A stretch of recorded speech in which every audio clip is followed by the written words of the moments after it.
আসলে কখন কি ভেবে কোন দিকে যেতে পারে। তখনই সেখানে সেই একই কাজ করতে থাকে ডিঅক্স্যাম। সেও বায়াগ্গুর ফিঙ্গারপ্রিন্ট খোঁজার জন্য সেখানে চলে আসে। কিন্তু কুকুরের কি আর ফিঙ্গারপ্রিন্ট হয়?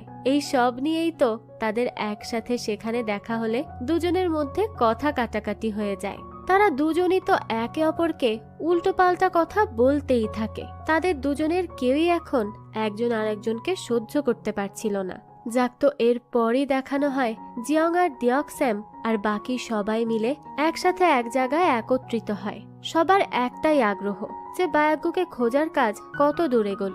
তখন তারা দুজনেই জানায় যে তারা কোনো ক্লুই এখন পর্যন্ত পায়নি। তখনই সেখানে দৌড়াতে দৌড়াতে জাং আসে আর সবাইকে বলে যে তার কুকুরের বাচ্চা হয়েছে, অর্থাৎ নিশ্চয়ই বায়াগ্গু আশেপাশেই আছে, কারণ বায়াগ্গু ছাড়া তো এই কাজ আর অন্য কেউ করতে পারে না। সেই তার কুকুরকে প্রেগনেন্ট বানিয়ে